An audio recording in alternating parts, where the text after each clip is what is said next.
Le loup de Wall Street est un véritable mythe. Pour ceux qui ne le savent pas encore, Jordan Belfort, le personnage interprété au cinéma par Leonardo DiCaprio, existe en vrai, et dans la vie comme dans le film, c'est un véritable dieu de la vente qui a utilisé son nom pour faire des millions de dollars. Il a fait grossir son entreprise Stratton Oakmont à des niveaux stratosphériques en partageant ses compétences à ses employés pour que, à leur tour, ils vendent les services de son entreprise. Alors il est très critiqué dans le milieu de la vente car à un moment il est passé du côté obscur et il a utilisé son don pour arnaquer des milliers de personnes en leur vendant des actions en bourse complètement bidons. Mais perso, moi je me suis toujours dit, si ce gars a fait des millions en vendant un produit de merde, alors imaginez ce qu'il aurait fait avec un bon produit. Le fait que ce soit un arnaqueur met en cause son éthique mais pas du tout ses compétences de vendeur. Et en effet, j'ai eu la chance de suivre toutes ses formations, lire son livre et très sincèrement, il fait partie de loin des meilleurs formateurs en vente que je connaisse. Alors l'idée de cette vidéo, c'est de vous faire une synthèse de tout ce que j'ai appris de lui et de vous montrer comment je l'applique dans mon quotidien en vous partageant les 3 conseils qui vont vous permettre de vendre n'importe quoi à n'importe qui, n'importe quand. Alors si vous êtes prêts, c'est parti.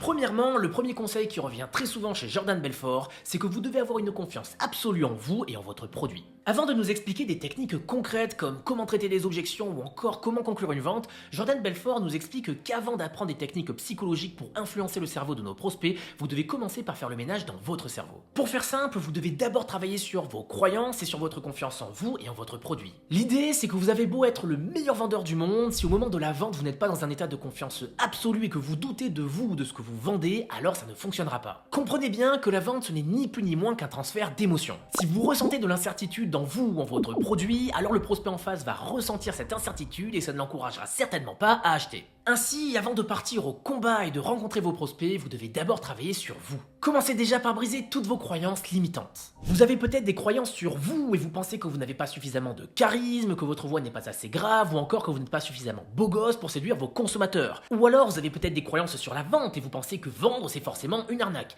Et ça c'est rédhibitoire parce que si vous pensez que vous êtes en train d'arnaquer la personne en face, elle va le ressentir et avoir l'impression de se faire arnaquer. Les amis, tout ce que vous ressentez, la personne en face va également le ressentir. Alors brisez-moi toutes ces pensées limitantes. Exemple, si au fond de vous, vous n'êtes pas absolument convaincu que le service que vous vendez va sincèrement aider le prospect en face, alors travaillez votre offre jusqu'à ce que vous soyez persuadé que les consommateurs qui achètent ont fait le meilleur achat de toute leur vie. Comprenez bien que toutes les techniques de vente ont pour objectif de transférer votre certitude mais pas de la créer. Si le prospect voit un sac de cailloux et que vous voyez un sac d'or, alors les techniques de vente vont vous aider à le convaincre qu'il s'agit bien d'un sac d'or. Mais si vous voyez aussi un sac de cailloux, ça risque d'être très compliqué d'inventer et de convaincre votre prospect. Alors les amis, combattez-moi ces fausses croyances jusqu'à être convaincu que votre offre est bien un sac d'or. Et c'est seulement une fois que votre degré de certitude sera très élevé et que vous aurez une confiance inébranlable en vous et en ce que vous vendez que vous pourrez vous retrousser les manches et commencer à transférer cette certitude à vos prospects. Et ainsi, c'est à ce moment que nous allons pouvoir passer au deuxième secret que le loup de Wall Street partage à toutes les personnes qui transforment en dieu de la vente. Et là vous allez voir, c'est un concept qui a littéralement transformé ma façon d'aborder chaque appel de vente.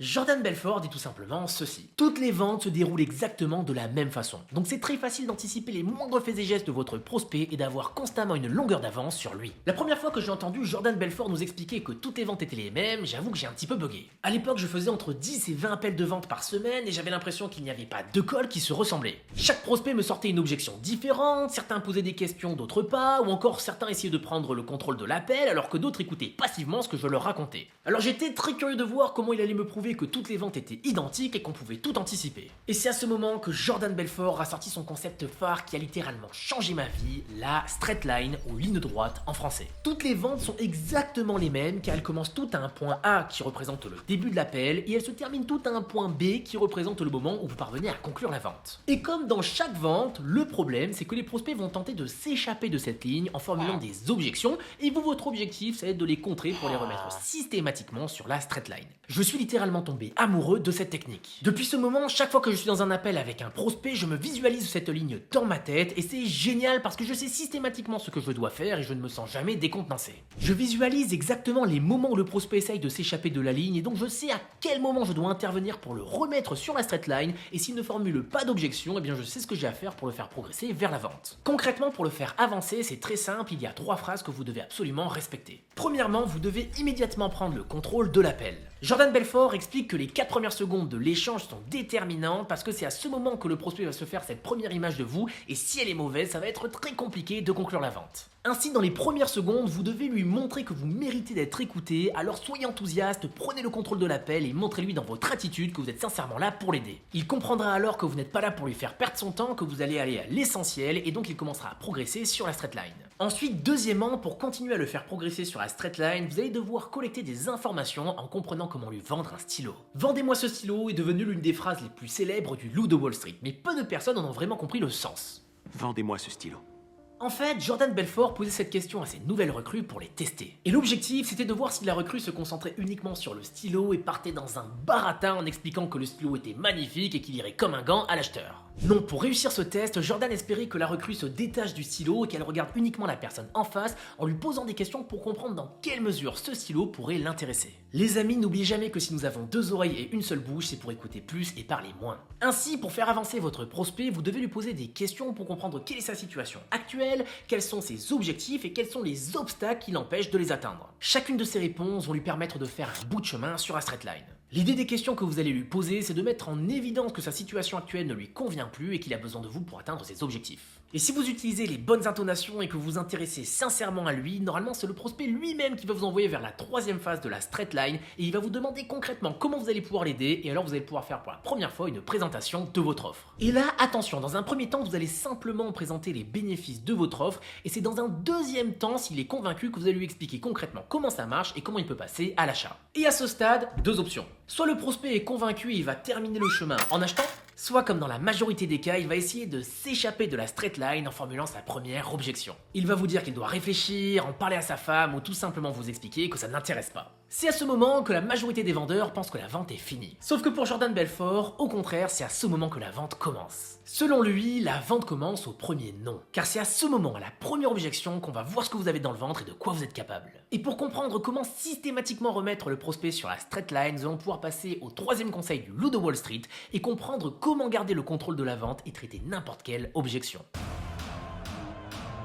Dans son livre, Jordan Belfort nous explique qu'un soir, dans les bureaux de Stratton Oakmont, il a convoqué tous ses Strattonites, le nom qu'il donnait à ses vendeurs, parce que le résultat était très mauvais et qu'ils ne vendaient pas autant que ce que Jordan voulait. Exaspéré, il leur a demandé quel était le problème et quel était l'obstacle qui les empêchait de vendre beaucoup plus. Et là, l'un d'entre eux a tout simplement donné comme réponse: c'est simple, il y a trop d'objections à traiter. Tous les autres Strattonites ont alors hoché la tête comme pour montrer qu'ils étaient d'accord avec ça et que c'était trop dur de vendre car ils se mangeaient des milliers d'objections à chaque fois. Et ça n'a pas du tout plu à notre ami Jordan qui a commencé à s'exciter. Il s'est retroussé les manches, a sorti un tableau blanc et il a demandé à ses vendeurs de lui partager toutes les objections qu'ils avaient rencontrées un jour ou l'autre durant un appel. Et là ils y sont tous allés à cœur joie. Je dois y réfléchir, je dois en parler à ma femme, à mon associé ou à mon cheval, je n'ai pas les finances ou encore ce n'est pas le bon moment de l'année. Bref, le tableau de Jordan commençait à se noircir sous les dizaines et dizaines d'objections qu'il était en train de noter. Et une fois que ses vendeurs n'avaient pas d'autres objections à lui rajouter, il a pris du recul, regardé le tableau et dans une poésie qui est propre au loup de Wall Street, il a dit: bande de tocards, ça c'est simplement des objections, écran de fumée. Alors derrière cette phrase pleine de délicatesse se cache un concept qui a littéralement transformé ma façon de contrer les objections. L'idée c'est que selon Jordan Belfort, derrière les dizaines d'objections que votre prospect va vous formuler, en réalité il dissimule simplement 3 craintes. Soit il n'a pas confiance en vous, soit il n'a pas confiance en votre produit, soit il n'a pas confiance en votre entreprise. Donc si un client vous explique qu'il a besoin de temps pour réfléchir, c'est simplement une astuce pour s'échapper de la straight line et derrière cet écran de fumée se cache un manque de confiance sur les 3 variables énoncées. Et ainsi, vous de votre côté, vous ne devez jamais accepter les objections écran de fumée systématiquement creusées pour comprendre qu'est-ce qui donne envie au prospect de s'échapper de la straight line.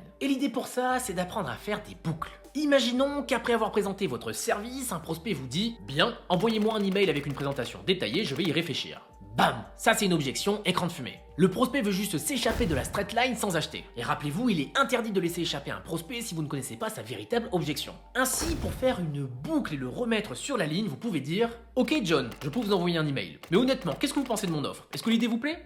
Boum! Là vous le remettez immédiatement sur la straight line car il va désormais vous révéler sa véritable objection. Il va par exemple vous dire: écoutez, je trouve ça très intéressant, maintenant je me demande juste si votre service peut fonctionner dans mon industrie. Et voilà, maintenant vous savez que le vrai problème c'est qu'il n'est pas convaincu que votre produit peut réellement l'aider. Ainsi, vous pourrez tenter de le rassurer sur votre produit et vous pourrez ainsi continuer votre chemin sur la straight line jusqu'à ce qu'il formule sa prochaine objection écran de fumée et que vous fassiez votre prochaine boucle. D'ailleurs, si ça vous intéresse, j'ai fait une autre vidéo dans laquelle je vous explique comment démonter les 6 objections écran de fumée les plus communes commune, donc si ça vous intéresse, allez y jeter un œil après cette vidéo. Alors, les amis, attention, je vous mets à l'aise, vous ne pourrez pas conclure 100% des personnes que vous aurez au téléphone et rejeter toutes leurs objections. En revanche, l'objectif de cette vidéo et de tous les éléments que je viens de vous partager, c'est de vous apprendre à convertir 100% des personnes qui auraient pu être converties. Vous devez me promettre de ne jamais laisser partir quelqu'un qui vous a formulé une objection écran de fumée, parce que si vous aviez un petit peu creusé, peut-être que vous aurez compris sa réelle crainte et que vous aurez pu le rassurer et le closer. Les amis, ces 3 conseils ont littéralement changé ma vision de la vente et m'ont permis de doubler voire de tripler mes taux de conversion au téléphone, et donc je pense que à ce stade vous comprenez pourquoi je qualifie Jordan Belfort de dieu de la vente. Et dites-vous bien que cette vidéo ne dure qu'une dizaine de minutes et que c'est simplement un condensé de toutes ces techniques. Mais si vous en voulez plus et que vous voulez apprendre d'autres de ces stratégies, j'ai une annonce de fou furieux à vous faire. Les amis, imaginez ce que vous seriez capable d'apprendre si vous étiez coaché par le loup de Wall Street en personne. Imaginez-vous en train de participer à une conférence et de voir le seul, l'unique Jordan Belfort vous partager tous les secrets de sa méthode Straightline ainsi que tous les conseils qu'il partageait à l'époque à ses stratonites. Eh bien les amis, je suis trop heureux de vous annoncer que Jordan Belfort, le loup de Wall Street, organise une conférence physique à Genève et que je suis son partenaire. Le samedi 18 février à l'Arena de Genève, le véritable loup de Wall Street se produira dans un show de plus de 4 heures dans lequel il vous partagera tous ses meilleurs secrets de vente. Et pour les plus chanceux, dont je fais partie, vous aurez même la possibilité d'assister et de participer à la soirée VIP à la loup de Wall Street d'après-conférence à laquelle Jordan sera évidemment présent. Vous pouvez directement prendre vos places dans le lien ci-dessous et si vous prenez un billet, envoyez-moi un DM, j'organiserai un petit meet-up avant d'aller à la conf pour qu'on se rencontre tous en chair et en os. Et si vous ne pouvez pas vous déplacer, pas de panique, vous pouvez également y assister en ligne, toutes les infos sont sur notre page et en plus là vous avez un magnifique code BastienXJordan pour voir une remise de 100 €, donc foncez. Alors les amis, pour ceux qui iront à la conférence, j'espère vous croiser à Genève et pour les autres j'espère que vous avez aimé la vidéo, c'était Bastien, à une prochaine.